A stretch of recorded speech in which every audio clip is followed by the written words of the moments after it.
Hey, good afternoon, everyone. Thanks for joining us again. Me, Eric Bryant, and Earl Tucker for another episode of Common Sense Commentary.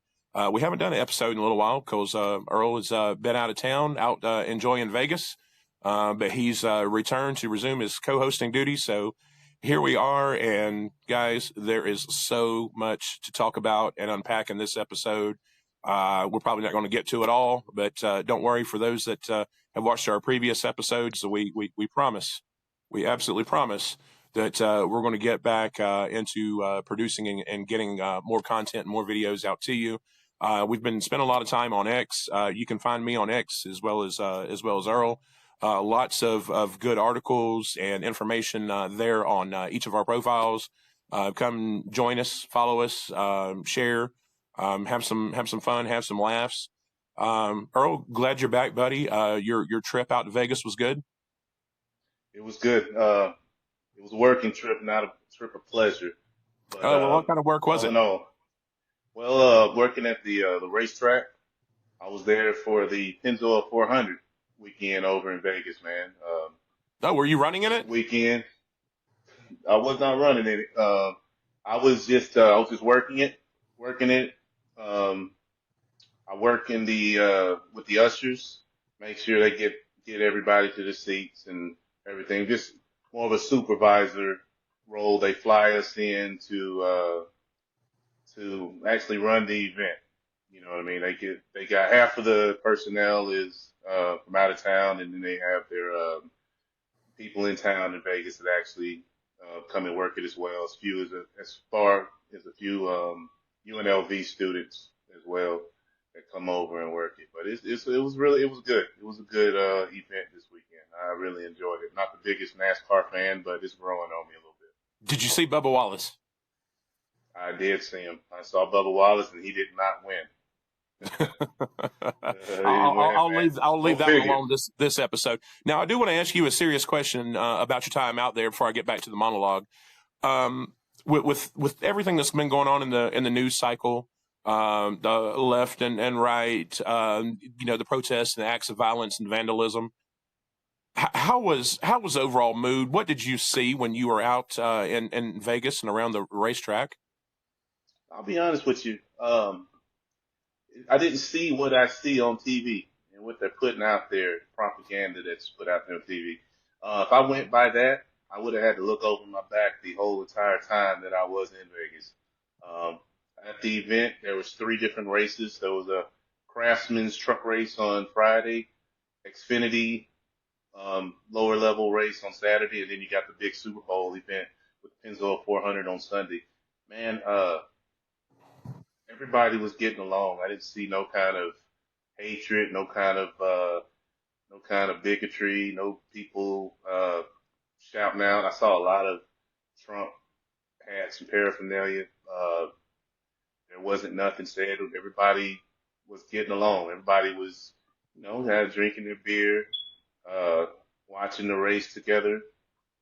You had the Thunderbirds fly over before the Sunday's race. Man, it was America. You know what I mean? You saw flags flying out there before the race, and everybody was getting along. It was really a sight to see, I would say.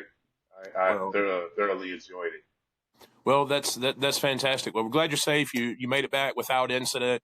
That's always good because if you're looking at the mainstream legacy media and even social media, it looks like we're on the brink of another civil war here, or that's what they would lead you to believe. But I have a kind of an interesting theory, and I want to before we talk about our first subject, something that I want to throw out there. Back in the 40s and 50s, there were videos released internally in our government, and I can't recall what the name of the videos are, but they have to do with Marxism and fascism, and they're basically saying that they were bad words, but if you use those words to describe people, because there was already a stench, a smell, a mindset attached to those words, that the more you said it and the more you called those people Marxist or fascist or whatever you want to call them, the more people would buy into it and believe that, yes, indeed they were. And I believe it's a good example now because we're hearing terms thrown around loosely like Nazi. We're seeing swastikas put on automobiles, and it blows my mind that for someone that is working for free, trying to help uh, people learn how to walk again with Neuralink. There's also some kind of device they're working on for vision, so the blind can have some sight. Um, all Tesla automobiles, 100% made in USA, which I did not know until recently. Um, made by American people. You know, hundreds of thousands of American workers are making these vehicles, but somebody that's working in the government trying to cut out the rot and the waste and fraud and abuse that's been going on for decades unchecked. Now all of a sudden we have someone that's doing it, and usually it's kind of like you know, the squeakiest wheel gets the grease. And I think that's what we're seeing with a lot of folks on the left that are coming out and are saying, no, he needs to get out. You know, it's a billionaire. He's trying to privatize everything. But there's a lot of different ways there. And I'm getting off subject here a little bit.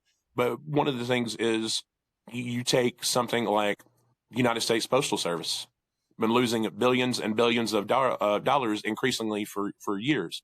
It absolutely should be ran like a business and should be privatized. It absolutely, because what's been going on doesn't work.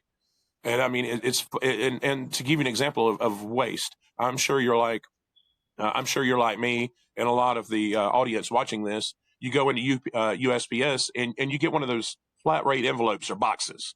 You know, it's a little bit cheaper. You have a heavy item, a book or something you're going to send to a friend. Regular postage, it costs you like, you know, $20, but with the priority flat rate, it costs you, $3 or $4 left. It's a flat rate fee. All right, so you load it up with the weight, off it goes. That's good. But let's say you took 3 or 4 of those boxes, those mailers, and you use one of them, but out in your garage, you use the other 2 for storage. Okay, and they never get used for their intended purpose. Well, this is an example in my mind of waste, because USPS had to pay for the manufacture of those. Even though the postage is built into it, they can't collect any kind of return on the cost of the production of that, or the built-in postage unless it's used. And I can't tell you how many times I've gone somewhere and seen people using these boxes and envelopes for storage. And that's just in my area, a rural area. So imagine people that are going in and grabbing a few of these each time and using them for storage and putting things in them nice and neat in a closet. There's no telling how much money and waste is there. Do you agree with something like that should be privatized? I agree that it should be privatized, man. It's that whole thing. That whole thing's insane with all they're saying with that. It's just what I see is the left just wants to whatever plans that we're making on this side, they're gonna do the opposite, man. Whether it makes sense or not, they don't care what it is. Um, and as far as the post office or with the saving, actually trying to save our government money, save our citizens money, um, it's just not. You can't fight the battle. My grandmother used to say, you can't never argue with a fool, man. And it's basically what's going on. It's to the point now that it isn't even about what's being done, whether it makes sense. Um, the issues don't even matter anymore. Don't matter what it is. Um, it's, the hatred is so strong right now in America with the left. Um, it really doesn't even. You could make, you can tell them 5 plus 5 is 10. They're gonna look at you in the face and tell you you're Yeah, racist. you're wrong. You're wrong. 5 plus 5 is 15. What the heck are you talking about? Yeah, yeah. That's You must in a be a Nazi. nutshell. You're a You Nazi. must be a Nazi. Don't you dare fly that American flag. Are you? Whoa. Uh, Now you're really crossing the line. That's yeah. what we're Then facing you're right racist. now. Then you're racist. You're a Nazi and Racist. you're racist. Yeah. So It's it's wow. absolutely it's absolutely terrible. Um, and these people don't stop that are doing the vandalism and the acts of violence against the automobiles and the dealerships. Oh Um, yeah. I think of things a little bit differently because I know many people, including you, have a little portfolio, that have investments, that have bought stocks and different things for your kids and to have a better future when you get older. And I keep thinking about people I know that go to church where I'm at. All right. And some of these nice elderly folks, men and women both, somebody's grandma or great grandma have purchased stocks. They own a certain amount of investments, whether it's to benefit them in their final days or for their children or grandchildren.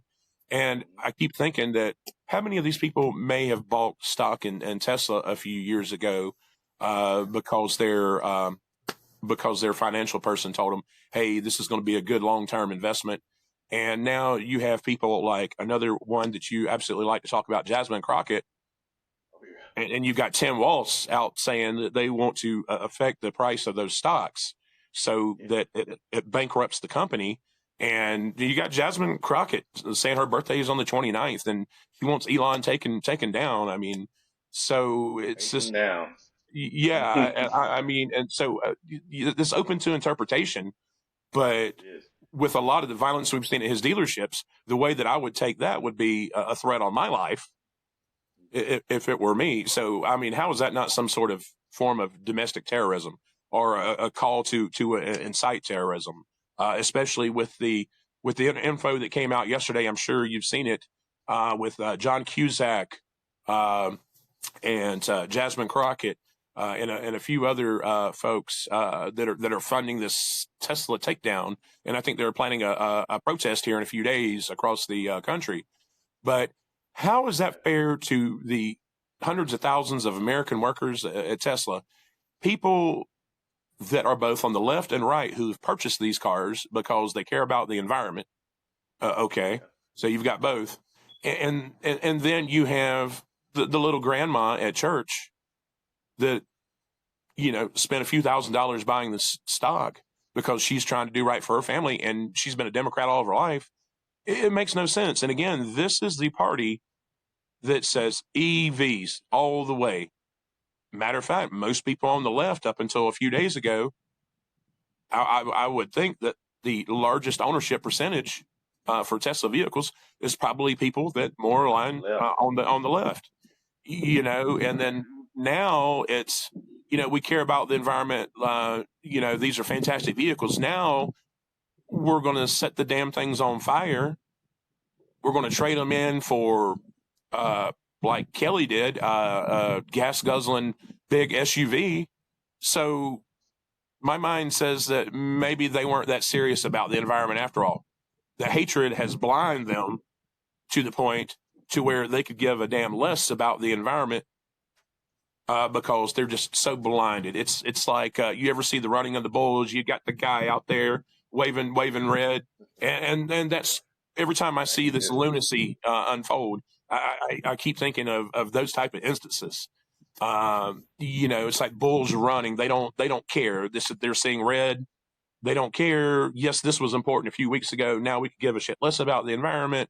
We can torch this. We don't care about the hundreds of thousands of workers, American workers building these American cars that are going to be affected by this because we hate Elon so much because he's trying to save us money. I mean, just the insanity of it all. And I know folks on the left, and you can have a conversation with some of them, not many of them, but it's just like they have blinders on and their ears are covered. They don't want to hear it. They do not want to listen to reason. They don't want to have a conversation about it. Even on X, you and I were talking about this earlier. You can put and then Facebook the same way. You can put the most Hmm. well-meaning, well-thought-out post, sharing a view, making a point about something, not calling anybody any kind of names, not trying to persuade anybody, just making a factual statement. And then you can be called every name in the book by somebody you don't even know. That's part of the problem. That feeds and fuels this rhetoric because not everybody's as understanding and as calm and collected as I am. Because when I see it, I'm like, well, aren't you a ray of sunshine? you must be a blast at a keg party, But then you've got these people running around with the different colored hair, and Elon wants to kill us, and it just I mean, so what are some of your thoughts on this? Man, it's like you were saying with the EVs. It was mostly a thing on the left, man. Mostly Democrats own those things. I remember that being a big selling point um, when Biden got in office about EVs, and I can remember some of my family members mentioning, yeah, there was you're gonna be able to buy these EVs for a certain price because they're trying to go, clean the air and all this stuff. This was a big pushing point with the Democrats at that time, like a top five pushing point, if I'm not mistaken, if I Hmm. remember correctly. Um, like you said, now it's a complete. You question whether they really care about that stuff in the first place because, like you said, well, look what's going on now. Um, if you have a EV, especially a Tesla, now, people are vandalizing them. Well, we're not to speak of the burning of the ones in Vegas. That happened while I was on the airplane on the way back home. I was like, oh my goodness. So that, I saw that. You have, yeah, you got people that are just losing their minds on it, and it boils down to because Elon Musk, who happens to be the founder of Tesla, has linked up with President Trump now. Hmm. That's the only think about it. That's reason, the only reason that they hate this man so much. That's the only reason they're doing that. Nobody really had nothing bad to say about Elon Musk. Well, If well, you you're want you're you're to, right, and not to cut you off, but you just made an interesting point. Uh, Elon was the darling of the left for the longest time. They mhm, loved Elon. Everybody was on the left was in bed with Elon and the whole EV yeah, movement, and just because you hit the nail on the head, because there's such a divide still of our nation with President Trump in office, and anybody that has aligned themselves with the Trump administration is all of a sudden public enemy number one. hmm absolutely, man. Uh, that's what it has come down to. Unfortunately, how did we get here? Man, I don't know. It's happened Well, fast. well, and I had made a comment earlier today on social media on X, and one of the things was that the more that I watch the activity going on, and again on both sides, but especially now on the left because it's front and center. Um, I'm thinking that we don't have a party issue. I'm thinking somewhere over the last 15, 20, 25 years, something has happened. I don't know if it's social media, if it's access to more information with your phone, because that's basically a computer in your hand. It's a computer. Easier access to everything, and this I want it now. I can order something on Amazon. It can be here in a few hours. Hmm Things that are being taught in school or not taught in school. But I'm wondering how much now, because if things that are going on right now, you turn on the media, or you turn on, social media, you turn on the television, things that are going on right now wouldn't have happened 20 years ago. Absolutely not. Not at all. And if any of this would have happened 20 years ago, you would have been snatched up, put in a wagon, and you would be locked away in a padded room. Yeah. I mean, so I don't necessarily think, could be wrong. It's just a theory. It's a working theory. But I wonder if it's not so much as a party issue as it is a mental health issue. Uh, and where in the world did it come from? Where did it start? Any ideas on that? That's a good point. Not a party issue, but a mental health issue with people itself. Um, yeah, that's a good point, man. That's a very good point. Um, Well, people are people. just over the past, like you said, the past 25 years, um, it's, and you know, that it's businesses a change, you know, the generational change, um, and taking God out of school. You know what I mean? It's just, there's so many, you know, social media, like you said, social media, having a computer, a small computer that you can talk on as well, Yeah. that you can walk around with, and you can capture footage at the snap of your fingers. Yeah. Anything that happens, you know, it's not by word of mouth anymore. You can, something happens, you can just got to put your phone up, you can record it, that Yeah. stuff that's happening.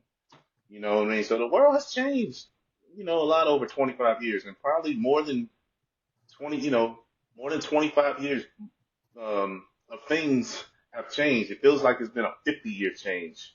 You Yeah, know, if yeah, that makes sense, man. you're exactly right, and I mean, you'll remember this, because I'm just a little bit older than you, but I had just gotten out of school when the Columbine shooting happened.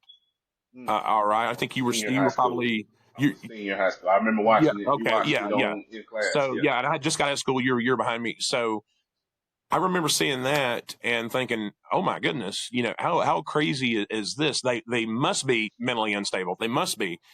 And then so thinking back there to the late '90s when that happened, all the way through to now. Unfortunately, it's no longer a shock when you turn on the TV or you look on the news or social media to see that there's been another school shooting or church shooting or something like Yeah. that.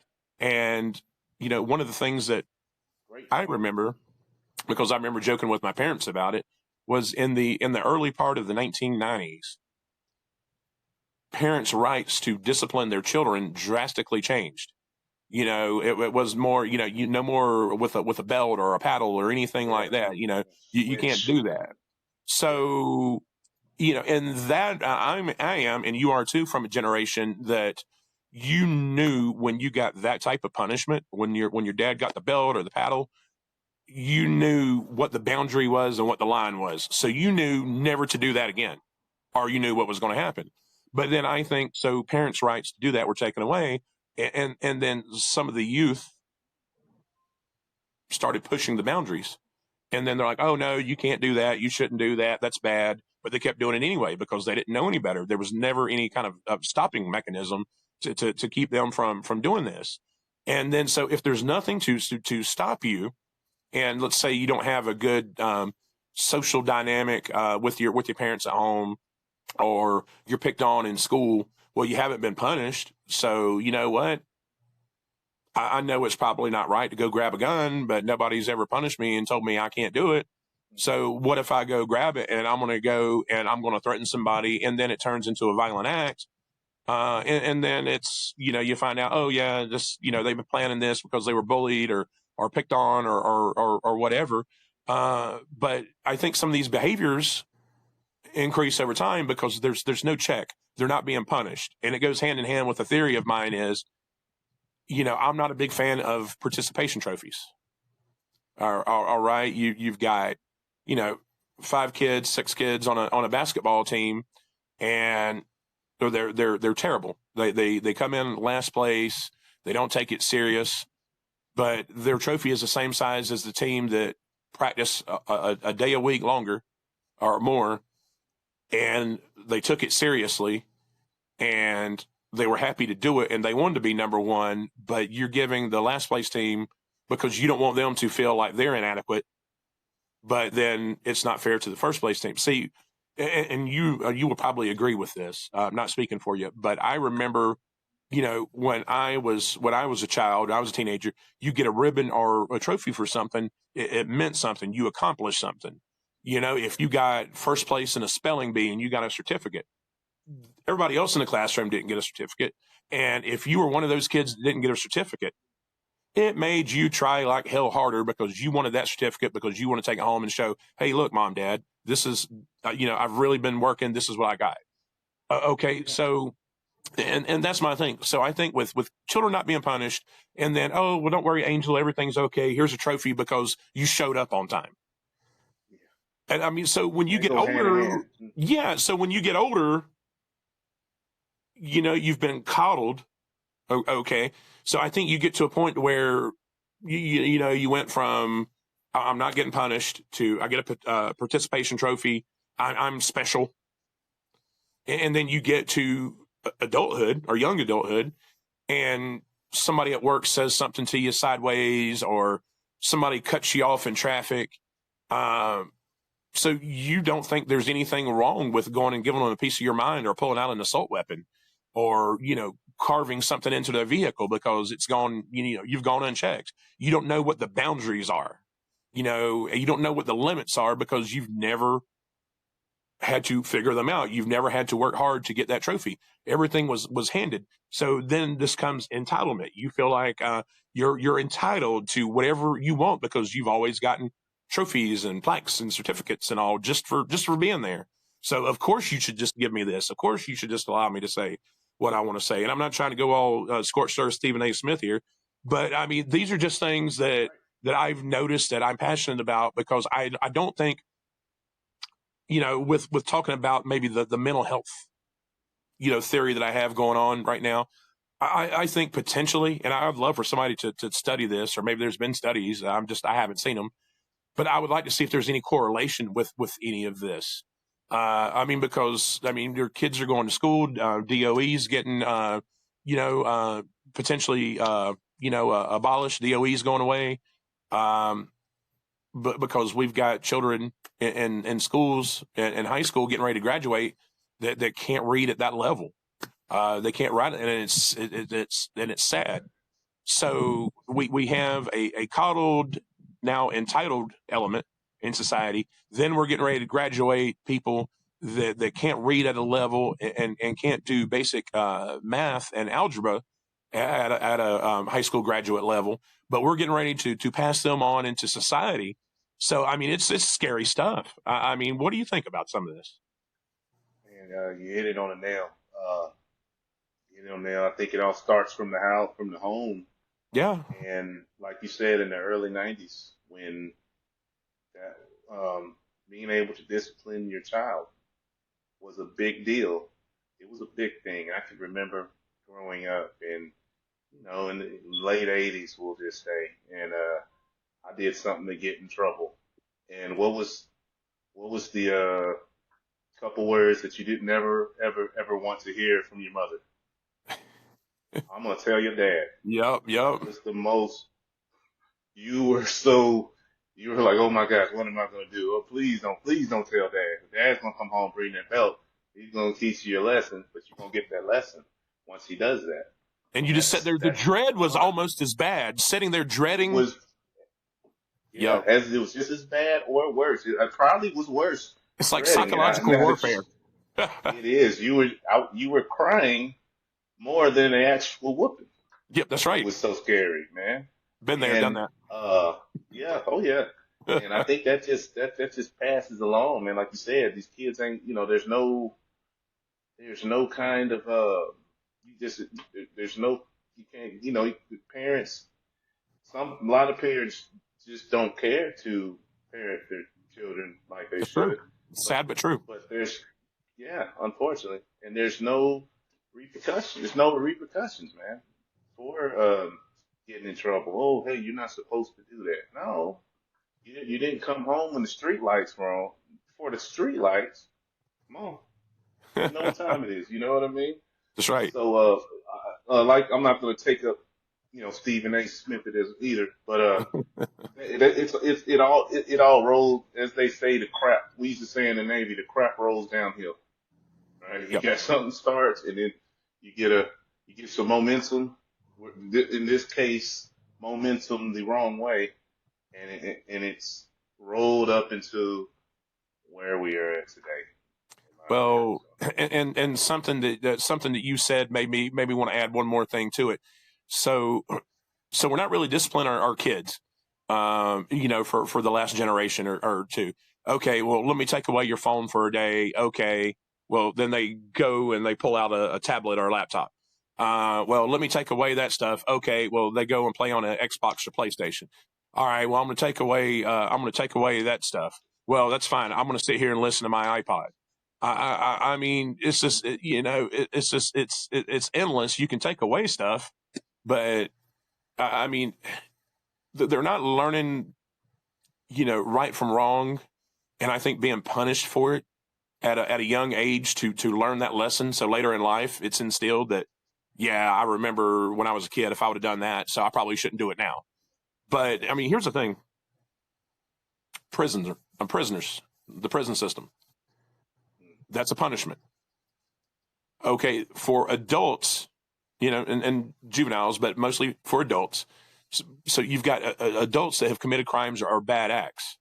Okay, they're getting punished.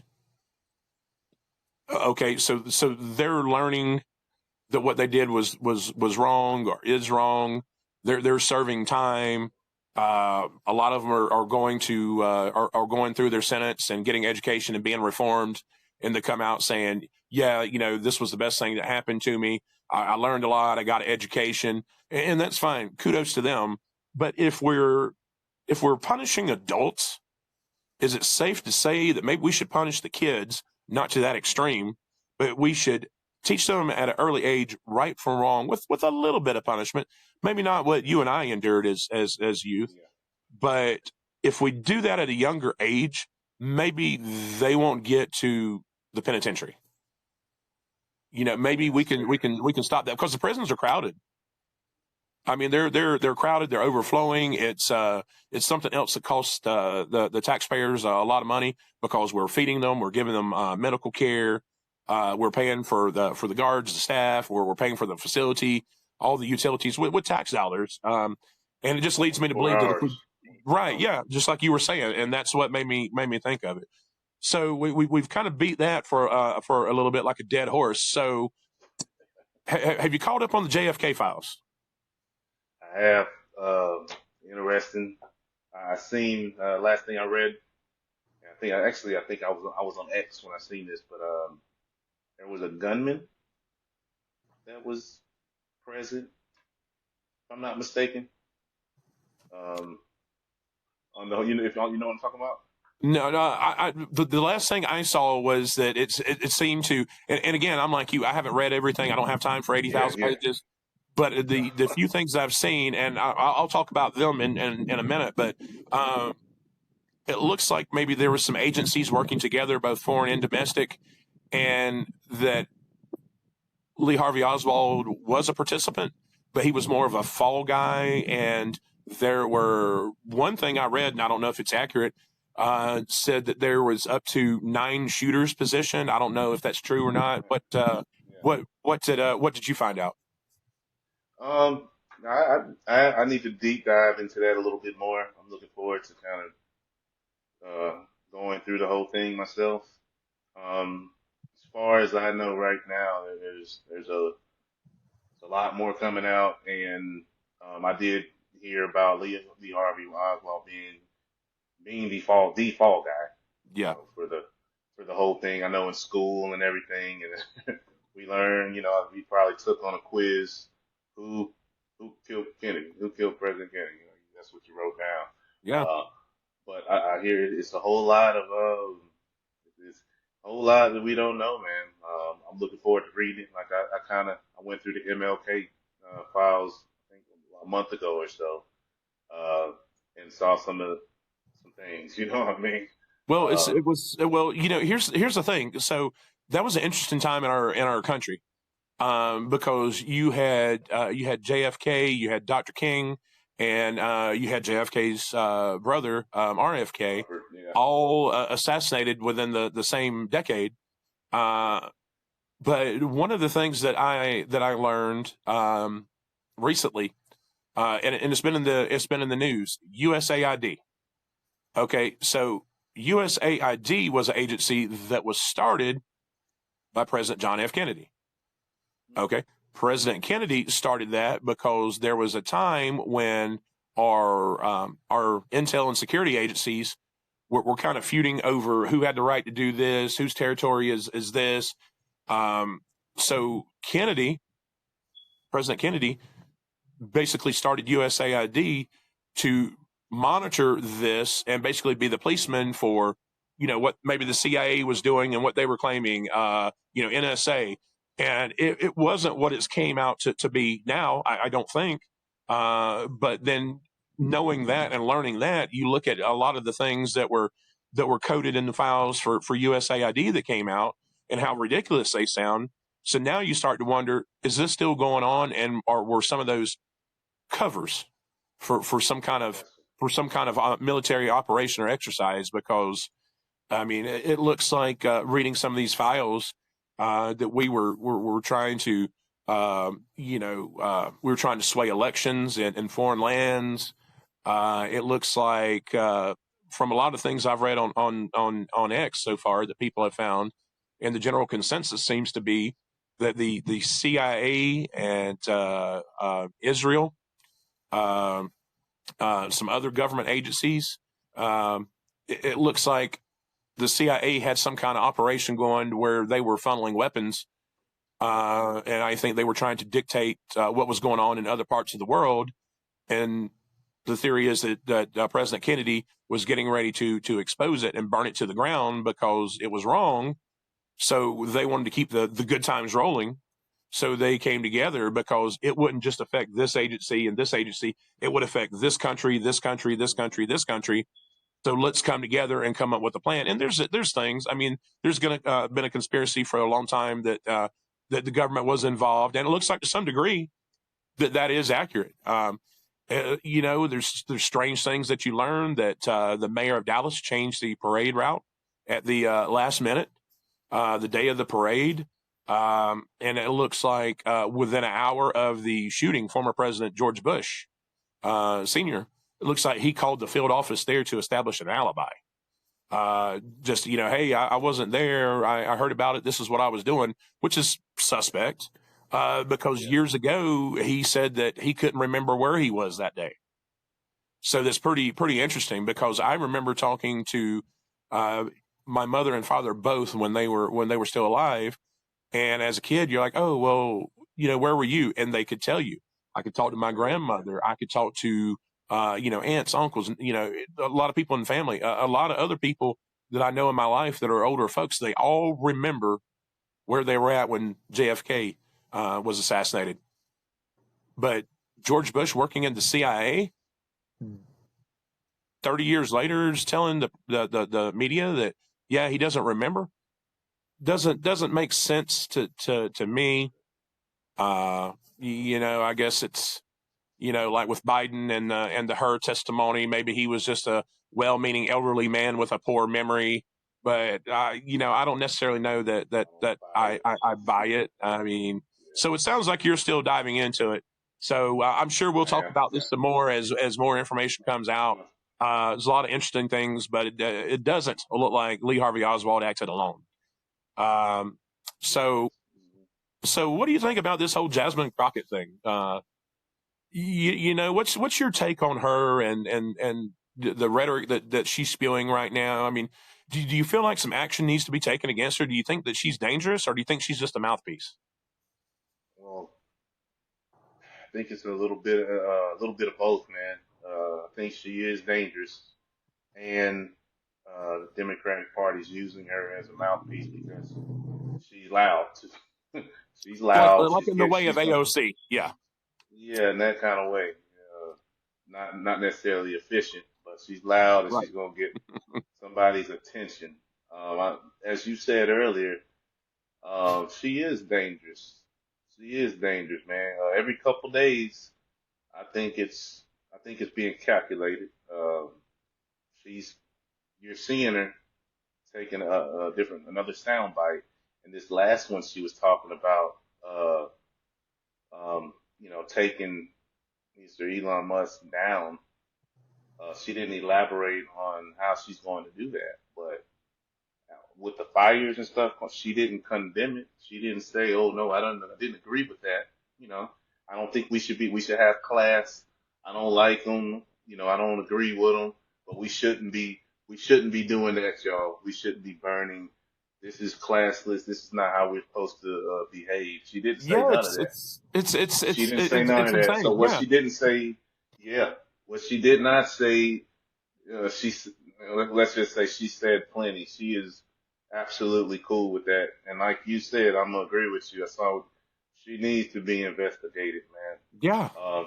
With that stuff that went down, people are gonna be a lot of people gonna be getting locked up for these heinous acts that they did. And she comes on and she's basically saying she's good. She's good with that. This is a congresswoman we're talking about. yeah. This is It's somebody voted her in some district in Texas, and she's speaking this way.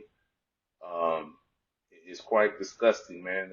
After I thought I've seen the end of her, but she keeps coming back, man. Just getting worse and worse. So no. I'm at a loss of words for her, man. Well, did you catch the recent poll that came out this week? I know you were busy. You had some things going on. You were coming back from your trip, but there was a poll that had an overall Democrat approval rating of 29%. I did see that. I caught Um, that when I was over there. and I mean, is it safe to That's say because of the behavior and the rhetoric coming from someone like Jasmine Crockett and the Nancy Pelosi's and the Chuck Schumers and the AOC's? I mean, right now, if you're a conservative American, you're a Republican, you're like, yes, please keep talking because midterms are right around the corner. Yeah. I mean, So it's free advertisement. it is free advertising. They are they're burning themselves to the ground. No pun intended, or jokes about what's been going on this week. Um, Yeah, that was a bad but one. what it yeah, Yeah, what I see going on, what I see going on. I try to X is the best platform for news. I don't care what nobody says. You get a little bit of everything. But I saw a clip. It was a CNN clip. I don't really watch CNN, but I was interested in what was being said in this matter. You had there was a couple of ex-Democrats that is part of the 71% of approve of that approval rating. hmm They're saying they're stepped away, but they don't want to. They're playing it safe by saying they're independents. You know what yeah, I mean? yeah, yes, They're yep, playing that game. We know it. Those are those. If you remember, Russ, those used to be three different parties. yep, There was a Democrat. There was an independent. An yep, independent means you you can look at both sides yeah, and really see it, right? yeah, Or you were a Republican. Now, there's honestly, I don't think there's a such, in my opinion, there's no such thing as an independent now. That's just a hiding place for people now because you can't be a part of both sides when stuff is like this. In your parents' Democrat and Republican generation, there was an independent to where the gap was much closer. Now, there's no such thing as independent. It's just a hiding place. What do you think about that's interesting, and I agree to some extent. I think that there are people that that are aligned with both parties, Democrat and Republican, on certain issues. Okay, and I think that they use the cover of call themselves an independent. Is like an umbrella in the rain. You you do agree with some of the things on the left, but right now it's they're getting poo thrown at them, and it's like you don't want to get the splatter from the crap on you, so you're going to come over here and get in the middle. Well, people are afraid or don't like Donald Trump or some of the Republicans for whatever reason, and so yeah, you're right. It's a nice little garage to park into, and it's not. I mean, I know folks that are independent, and it's fine because they're like, I don't like this about this party, and I don't like this about this party, but I agree about this, and I agree about this. So that's an interesting take on it. Uh, Another one of your favorite people, got to talk about her, Joyless Reed. that? Woo! Ah, man, What is Joyless. going on there with that train wreck, buddy? Well, she's still butthurt about being fired.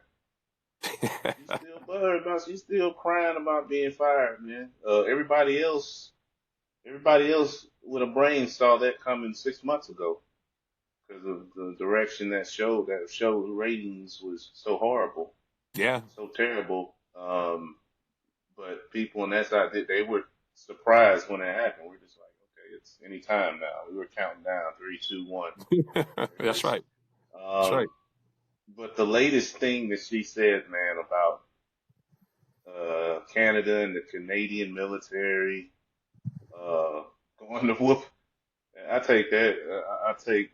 Oh man, that hit me, man. That the Canadian military is just gonna come whoop us up. Yeah, and for Just the audience go not paying down. attention, look at Earl's sweatshirt. Come on, man. So, sir, Oh probably yeah, a y'all. veteran. So Check you that do out. really take this nonsense statement to heart. Oh my goodness, man. I couldn't believe what I was hearing. I'm sitting here like, is she playing around? She joking? Is she really? Um, we should be worried about Canada. I think she referenced in 1812 or something. The Canadians beat us. She was just like, yes, it'll happen again, and so nonsense like that. And she was dead serious. Um, it's unbelievable, man. Like she move to Canada, Joy. Go up That's there. what I They're said. not gonna want you either. I mean, But Rosie's to Ireland, Ellen's to the UK, and now let's take Joyless to Canada, and we can drop her off, and then the Canadians can dislike us more than they already do right now. yeah, yeah, they'll be trying to send her back fast as possible. Yeah, I mean, I saw a meme the other day on X. You got the little Lucky Charms leprechaun carrying Rosie, trying to give her back, and it's it's great. You know what though? It's kind of funny now that I think about it. I didn't think about it before this segment though. You've got Joy Reid, you've got Ellen, and you've got Rosie. Okay, all three of them had talk shows. I mean, do they think that because they achieved that level and that fame, that their voice maybe carries a little bit more clout? Is that part of why they're bent out of shape? I mean, is that a I sensible think thing to so. say? I mean, do you agree with that? Yeah, I agree with that. I can see that point. I think, yeah, yeah, they got too big for their pants, too big for their britches, man. Yeah, I think they were a bit feeling themselves and got their feelings hurt when they got shot down, like, basically, their yeah, feelings got hurt, so they took their ball back and they they ran away, man. yeah. They, I was gonna say they went home. They didn't go home. They ran away. They left the country. I mean, man, come on now. They got the Well, guys, resources to do so, of course, with their fame or whatnot. But yeah, it's a clip. Spoiled brats, basically. It's spoiled brats, man. that's a good way. So I've got one that's gonna make you laugh. You probably haven't heard this. I hope you have it because I want to see your response. There's a thing going on right now, I guess, amongst these liberals, um, and they're doing a sex boycott. All right, so Whoopi Goldberg has come out and said that she's not going to have sex as long as Trump's in office. Is your first time hearing it? Now I've heard about this sex boycott, but I didn't know that wasn't the name I was looking. I was Nope. looking I at think it came out Whoopi yesterday, Goldberg. and I was thinking Oh my gosh! I can't because Wow. we're trying to be PG here with this thing. Yeah, yeah, for sure, But for sure. I mean, Wow. I look at Whoopi because we kind of grew up with her as a funny comedian in the '80s, and Yeah, yeah, then went off the rails like an Amtrak derailment. And now I'm sitting here thinking that's like I mean, that would be like going into the Batcave or something. I mean, it's like yes, spider webs, and it's just like, oh no. I mean, yeah. Just it's just last like, thing you think about. keep it closed, Whoopi. You're probably doing someone a favor. Please. Oh my I gosh, I mean, can't it's just, believe she said that, man. That's unbelievable, bro. Good yeah, grief. and there's been rumors that the views on the chopping block, that it could be canceled. Yeah, I know. because you talk to so many people and they're like, oh, did you see The View? And it's like, I live in the mountains. I'm like, you talking about The View from where? This mountain or that mountain? No, on TV. And I was like, really? You watch that? I mean, Man, yeah, okay. Sunny hosting is insufferable, man. She is bad. She is the worst. The worst. I can't. Yeah, And see, yeah. this is one of my things is, so if you know you're putting yourself out there, so there's a lot to be said about that. I mean, even my wife, she's like, "Oh, you go out and you're on social media and you're doing videos or whatever," and she said, "I could never do that." And I said, "Well, I don't mind. I have a thick skin, but I believe in what I'm saying. You know, even sometimes if I'm wrong, I'll be able to come back and say, you know what, I said this, You got but I realized this. You know, I could admit that. And my thing is, to. the Democrats, you know, the liberals, they won't admit it. You could show them facts. They will not admit it. They will argue it. I made the statement the other day that with the liberals, that as much as they like to argue and protest, we should have more liberal lawyers and attorneys. Yeah, I mean, because for real. they're Yeah, nonstop, 100. for They're, real. with conviction. I'm right. You're wrong. You're a piece of trash. You're You deplorable. are not Whatever it lying. is. I It's mean, true. and It's true. so it's just, it blows my mind. But I think I think with talking about some of these people, it's just like, did they get pulled aside in high school, and it's like, was there some magic crazy potion or something? You're like, here, drink this. I mean, it's just it's absolutely nuts. And I think that there's a way, and I think it's healthy. I think it's normal, to sit down with someone that you don't agree with. You know, if you drink, have a cocktail, have a beer, whatever, have a water, sit there and break bread and just say, Sure. yeah, I mean, because I can never hate anybody enough to want to see them dead or see them hurt. No. And I don't want to see, as much as I don't like someone, I don't want to see them fail to where they're in a position to where they can't take care of their family or their finances or anything. So I don't want to see anyone in a position like that. But these people don't care. They're good They're with it. playing for keeps. They want to pound you into the ground, and they don't care what you say. And that's why I don't understand how we've got to this point where a majority of people in our country, a lot of them 45 and up in age, they can't sit down and have a fact-based, sensible, uh, No. conversation where there's critical thinking involved.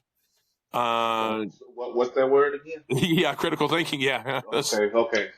But Mm. I mean, it's to the point where you can't sit down and have a conversation like that, because they want to immediately start yelling and screaming at you, having the louder voice. In my experience, when you yell and scream, very seldom do you get the results that you want.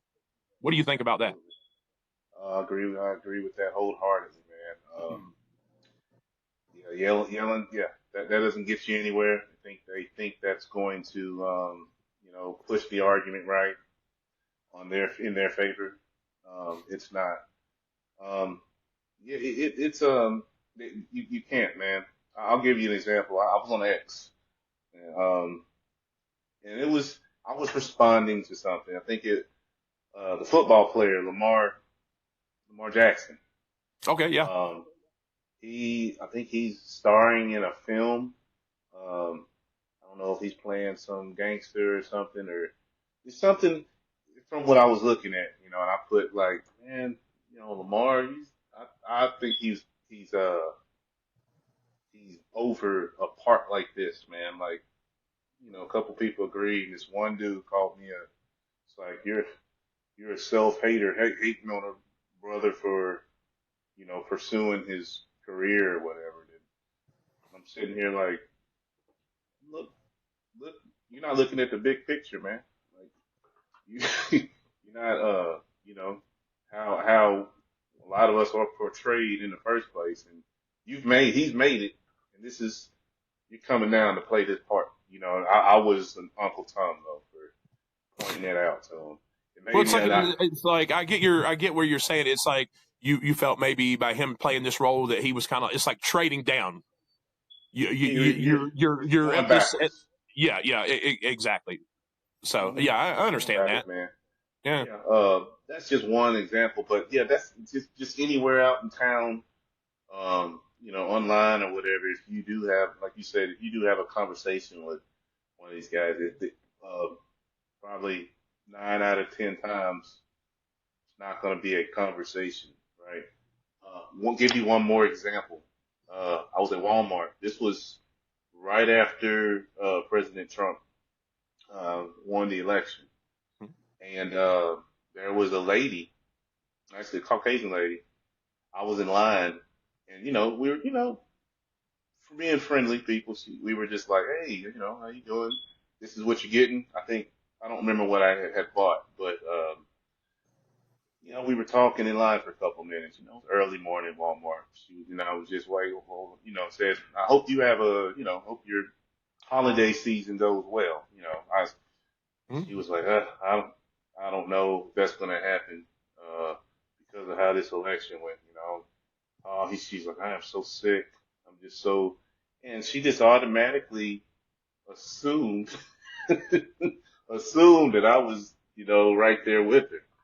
I didn't, and again, it's just like, I'm not, why am I, what good is it going to do for me to be like, no, I'm pretty happy about it. Yeah, right. I just let it go, but I just thought that was funny. You know what I'm saying? If I had a said something though, I guarantee you that would have been an issue in the argument. It wouldn't have been well, you know, uh, it wouldn't have been just a regular Yeah, talk friendly or conversation. Yeah. yeah, not at all. So yeah, Well, it's something else, man. It's something yeah, it's else. just. It's I mean, different. I just. I mean, I have through work, through school, over the decades. You always run into someone that you don't necessarily agree with. Uh, but I've always been able to have a conversation with someone and go like, "Hey, let me, can I have you for a couple of Talk minutes? about it. This is kind of bugging me here, and I want to make sure that I don't, I'm not missing something or I'm not Yeah, misunderstanding where because this is how I view it, and I just want to give you the courtesy of letting you know." And then you have a conversation and it's exactly. fine. I mean, if the person genuinely doesn't like you or something about you just gets under their skin, well, hey, at least now you know there's no guesswork. So, hey, I can just smile. You do your thing. I do my thing, but now there's all this rhetoric being thrown around and all this hatred. And it just amazes me from complete strangers. And I can't believe that we have so much going on in our country. We're so technologically advanced and we're still growing, and we're talking about going to Mars by the end of the decade, and all these other things that's going. I mean, new discoveries uh, with technology and the benefits are coming out almost daily and weekly, and it's kind of a fun time to be alive and see all this stuff. But I feel like as a human as a human race right now, we're wasting the opportunity to really appreciate what we have and what's going on and what we can achieve together, because there's this divide. And instead of sitting down and being able to have a conversation like grown folks used to be able to, now it's just easier for you to come scratch my car or burn my dealership down or tell me I'm a member of a cult. And I mean, it's funny to me because MAGA, Make America Great Again, is supposedly a cult. But the thing that I don't understand is, so you've got the Tesla takedown thing going on, and you have all these people out and they're teaming up or whatever, like some supervillain clique, and what the hell is that? I mean, can I call that a cult? It's pretty much. Pretty, I mean, that's what pretty I'm sick. thinking. I mean, Sick. what's the difference? But if the left does something, it's a protest. You can burn stuff down. You can shoot firearms in front of a dealership. And by the way, these are the same people wanting to take your guns. Now they have them and they're shooting them in dealerships. So apparently, taking away the guns and the environment wasn't that important, because now they've got the guns, they're firing the guns, and they're Yeah. trading in the EVs. So these people are saying this is supposed to be a party of joy and unity. I mean, how can we even agree to consider that when what they've been for, they've just pissed on our leg and tried to convince, and it was raining. I mean, it's just it's beyond me. I mean, and they explain it all. Well, they go back to J6, J6, J6. I mean, did you see? Was anything burned down J6? No, that's just an easy point for them to try to grab to because they're reaching for straws at this point. You know what I mean? And that that's the only thing they can. You know what I'm saying? That's the only thing they can go to. Oh, look at those criminals, what they did. And like, that's the only talking point that they can have. You know, and it's really sad, man. It's that side is a sad state. It's a sad state of affairs, man. It's a sad state of affairs. I won't go on and on, but one of the guys that I was working with this past weekend, we got to made good. We made good friends amongst each other. You know, he's another fellow Gen Xer, but he was basically just went back to talking about, man, in the mid '90s and stuff, man. Don't it seem like everything was like the geography of everything was just better? Like everybody pretty much, in school we got along with everybody Yeah, for the most part, man. It wasn't no kind of even like today with out of the school kids, man. It ain't like it's like we had it better than our kids. Usually, yeah, as it's been going, I think we might be the first generation in America to have it better than our kids did. Think about yeah. that. You know, That's that's well, and that's true to a certain extent because to a certain extent, yeah. when we were 16, we couldn't wait to get our driver's license in our car because that was our Oh yeah, social we was media. getting it. Because that's how Yeah, you that you was you went. perfectly Now said. now you have a generation that will use their phone and just call an Uber. They And don't care wait, about a driver's license or a they car. don't. They do not care. You're right. They don't care about driver's license. It's not No. important to them because just like you and I, they can pull out a phone and communicate with their friends, their clique, or their homies, however you want to say it, right there. And again, they will stay at home. When we were 17, 18, we were planning. We're like, I'm going to In the college or I'm getting a streets. job. I'm getting out of Yeah, here. I want my own we're doing place something. because I'm tired of mom and dad being in my business. Now these people, they don't have a car and they're staying at home until they're 20 something or early 30s. Yeah. So I mean, we're not putting responsible, caring adults out like we used to. I mean, I started working and drawing. Started drawing income when I was 14 years old because you could get a work permit in North Carolina, and I started doing it because I wanted to buy my own shoes. I wanted to buy my own clothes for Hmm. school. There were certain things, stereo, Nintendo games, all the stuff that my parents were like, yeah, no, we don't have the money for that, or no, you don't need that. I was like, yes, I do need it. I'm going to go get it. I'm going. Right. Absolutely. So that's part of my character, and that's why I've always worked and been involved. And anything that I want to this day, I come up with a plan to work to budget for the purchase, and I go and I do it. And about half the stuff I have, I don't need, but it's because I wanted it and I made it happen, and I could do it without my family having to do without, and I could do it in a Right. sensible way. But these people, they don't care, and the thing is, the with how the world is right now, these folks aren't going to be able to. Um, they're not going to be able to afford to buy a house. I mean, you're going to see people No. mid 30s and 40s still living with mom and dad or with grandma. They didn't get a license, so they didn't go and start work like we did as soon as we could. Hmm. Uh, Yeah. College really isn't their thing. They're gonna maybe be a social media influencer or curator or whatever you want to call it. And then, so by the time they realize that doesn't work out, they don't have money and they've been a drain on their family. All of a sudden, they're mid 20s trying to come up with plans, and they're already several years behind. So, Oh, yeah. Facts. That's very factual. Well said there. Yeah. Very um, factual. it's just I'm sure there's folks that are going to watch and tell me they hate me and they don't agree with me, but these are just observations and things that are We'll they're see, all man. it's all factual. I mean, you can go and look it up. And I can't tell you how many people I've encountered that are in their early 20s and like, yeah, I just haven't got around to getting a license because Like what? they don't need to. They can communicate with everybody. We used to because That's how we went to see girls. That's how we went to our friends' parties. We wanted to get Yeah. out Friday and Saturday night. We wanted to have a little That's bit how of we did freedom. it. That's how we did it. Yeah. Oh yeah. It's wild to me. I asked some of these guys, man, some of these young guys out here, where's your car? Well, I don't even have a license. How old are you? 24. What? But then I got to remember what you're just saying right now, and yeah, like why should I?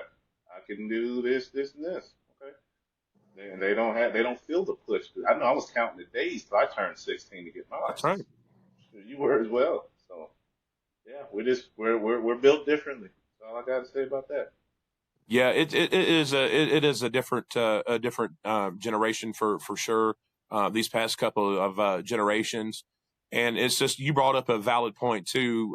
Talking about when we were in school, everybody got along, and that's true. I mean, because even when let's think about we were out of high school, met in college, and that environment, and how much of a diverse group of people did we have as friends and hang out with? I mean, folks from India, Yeah. I think Latino, Black. I mean, I Yeah. mean, it was like a That was a rainbow of lot. people. I mean, it was everybody, and everybody got along. There was never anything out of a line because we accepted each other as individuals, not by how Right. we looked or how we talked or any of that. We just, hey, I like this about you, so you're my friend, and so that's what we did. And I think Exactly. that in my mind, the reason because the racism was still, I mean, when we were in high school, Rodney King, that happened out, and there were the riots. Um, Hmm. you know, but I think it got better, and there was some more It understanding in the improved. aftermath of that over a few years. Not immediately, but in the aftermath. And I think people became more understanding of each other and how they viewed. Because for the longest time, it was like, well, I don't care who you are, you need to look at it my way, and it's not. There need to be a little bit of understanding, and I think there was some understanding. I think the light went off for a lot of people, but people in my family, um, were I don't want to say racist, but they were reserved about having conversations with people of color or with Hispanics, Yeah. um, because of what was instilled into their mind by their parents. So they had a perception, but then I think as things stalled and cooled down over the years, I think into our generation, but then it heated back up a little bit after 9/11 because Yeah. then there was this like Muslim phobia. Yeah. And then I think we had President Obama come in for 2 terms, and then we had Trump for one, and then Biden. So you have this stretch where the left is pretty much controlling the narrative on a world level. And even to this day, you can turn on the TV right now, and Jasmine Crockett and some of these mouthpieces on the left. It seems like everything has to be made about color. It's or race, or where you live, or how much money, or where you're from. I mean, and me and a lot of my friends, you included, we've never been that way. We've never looked at things that way, and now it's almost like they're forcing it, trying to get people to think, well, yeah, it's about race, it's about this, it's about that. When Yeah. really it's not. It's about wanting the best thing for our citizens and our country, and trying to work together. But it's hard. It's hard to go out on the dance floor when you don't have a partner with you, and that's where we're at right now. Where we're out on the Yeah. dance floor, we have, I think, a great support group in the admin. I think I like the majority of them. I like the messaging, and but because of this rhetoric and this hatred, somebody could stand up there in a cabinet meeting and say, "Yes, we're going to do this. We're going to cut this, but we're going to take this money and we're going to put it here, which is going to triple this, which is going to be 3 times better Yeah. than before, and it's going to save you money, Mister Taxpayer, Mrs. Taxpayer." The left absolutely melts down over it because they don't believe it. It's just like you could say the president or anybody in the White House, the administration can say something, but it's like, nope, I don't care what they said. That's not true. That's not right. That's not A accurate. And lie. it's like, It's gonna say a lie. Yeah. I mean, there has to be do you agree? There has to be at some point in time where you have to take something at face value and say, you know Yeah. what, that's what this man said or this woman said. So until I find out otherwise, or until it's proven otherwise, I'm just going to take them on their word and at their word and what they said. Yeah. For sure. I absolutely agree with that. They don't they refuse to do that, but it's not even like let me give you a chance to. That means if you want them to fail, let them fail first, then I'll jump on his back and say A, B, and C. You know what I mean? It's like When a court of law, you're uh, innocent until proven guilty. exactly. So why not give them that same integrity? Integrity and same the same whole thing. That was a thing. I'm taking college classes again. There was a thing I learned, man, in my philosophy class, right? Now, the saying, it's always perception is reality, right? Yeah. That's the reality. But how can I say this?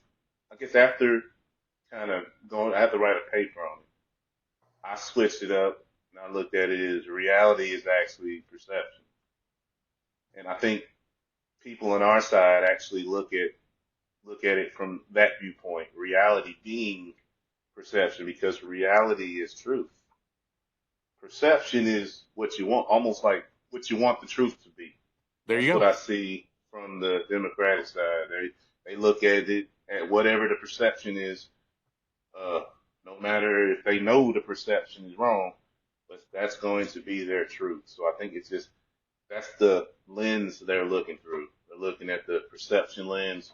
We're looking at the lens of reality, which is truth in itself. And whether it benefits us or not, I think we look at the truth. You know what I mean? If that makes sense. Yeah, I mean, absolutely. And I keep thinking while you were talking about that and how we're looking at things.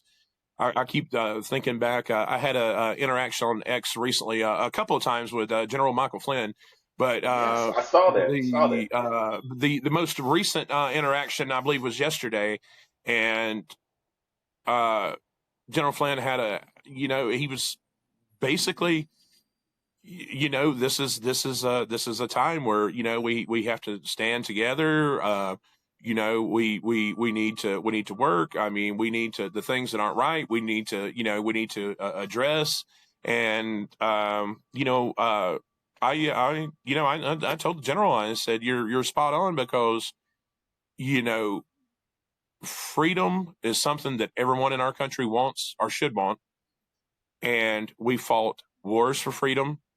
People have died for our freedom, and the fight for freedom continues daily. You have to get up daily, whether you're in the military or whether you plan to run for local office in your community to make a difference. So there's always this fight daily about freedom, because when you give up on freedom is when it can slip away from you, because there's someone that always wants what you have. There's other people in other parts of the world that are jealous of our way of life and our freedoms that we enjoy daily.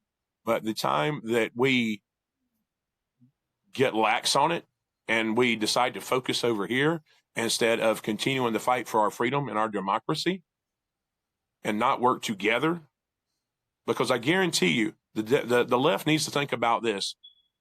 In every war in the past century, okay, or well, yeah, 20th and 21st century, World War One, World War Two, even in Vietnam, Gulf War. I'm pretty sure that there's people from every walk of life that were citizens of our country that voted either Democrat or Republican. Some didn't vote, they didn't care to, but all these people came together for the common goal of doing what was right and what they thought was needed to be done to protect and preserve the freedom of our country.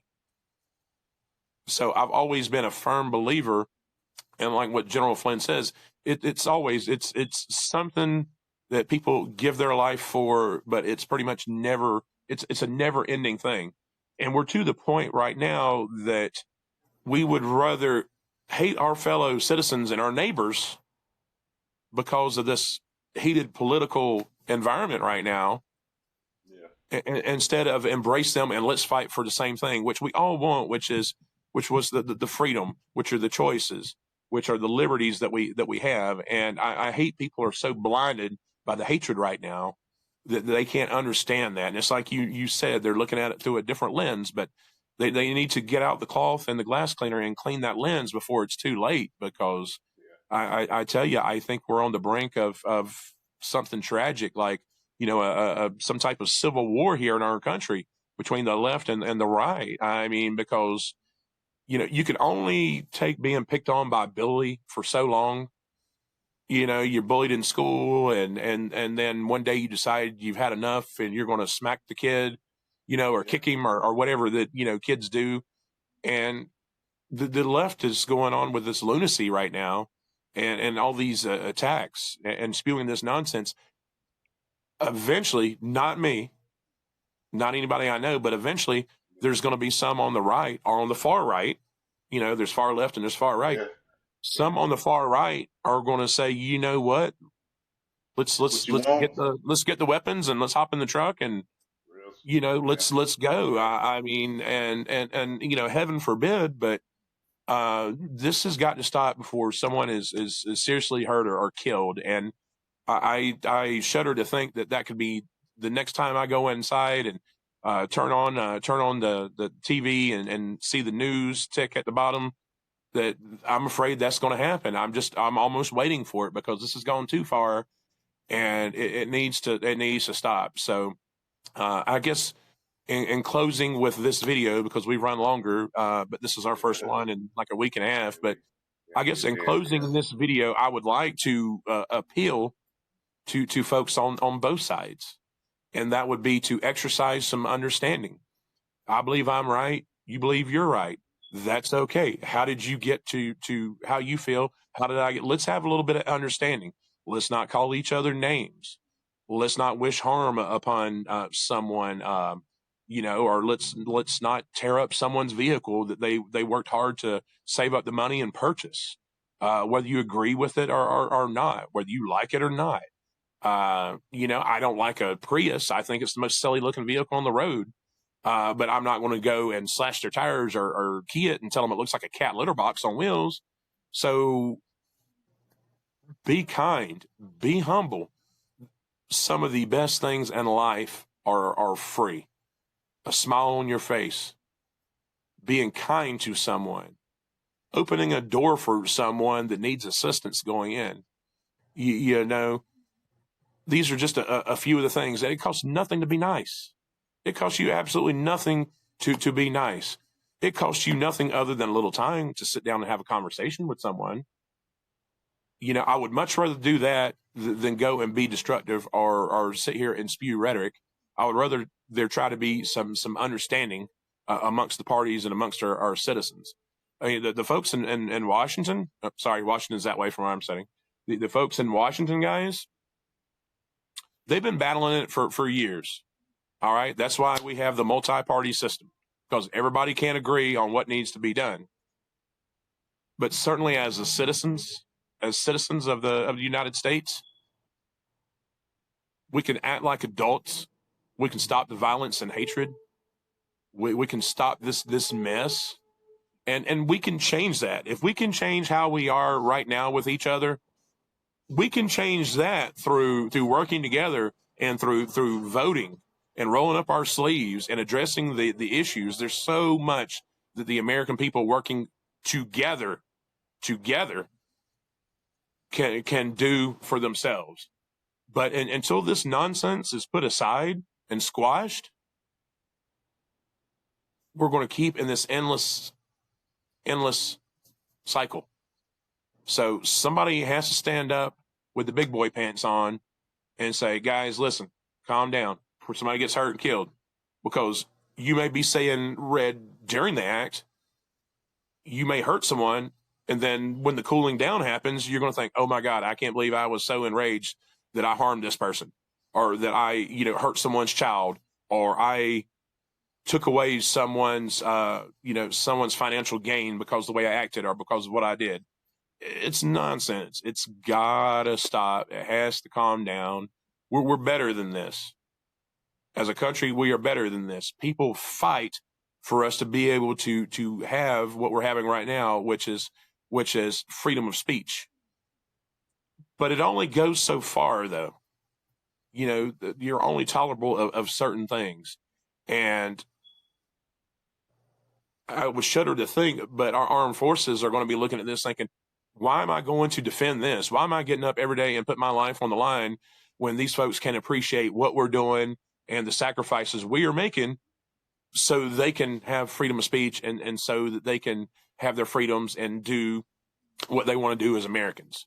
We're going to get to that point. Why am I going to take a bullet for you because you care less and you're mean to everybody? You're hateful. You're destructive. So, guys, it doesn't need to get to that point. Not saying it is, but if we don't change something now, it could. So I appeal to you all to have a little compassion, have a little understanding for your fellow person. Don't call a complete stranger names and spew nonsense. Say, hey, I don't understand your point. Do you mind sharing it with me? Well, let's try that instead of calling someone names. It takes less energy to be nice than it does to be mean and be hateful. All right. And it's not good for your blood pressure either. Okay. So let's take a healthier approach. Let's talk. Let's have some dialogue. I hope everyone understands this, even if you can't agree with some of the aspects of this particular episode that Earl and I have discussed. Hopefully you take away something from it. Maybe something makes you stop and think, well, you know what? I didn't look at it that way. So, Earl, before we wrap it up, buddy, do you have anything else to add? No, that's it. We talked about a lot of good stuff today. Sure you guys join us next time. This was fun. Yeah, I really, I enjoyed this, and they're typically not this long, guys. But we get going. We're not scripted here. We talk about 3 minutes before the episode. It's like, yep, these are going to be kind of the high points. We didn't really do that today. We just kind of free flowed here, and just one thing led to another. There's been so much to talk about here, this year so far. Some good and bad. Hopefully more good's right around the corner. I think we have some things in store for you coming up in the near future. A couple little surprises. Hopefully we're working on. But be kind to each other. Be humble. Be understanding. And that's all I got. Just treat each other with kindness and just do the right thing. Act like a human. Be a productive member of society. Be a part of the solution and not part of the problem.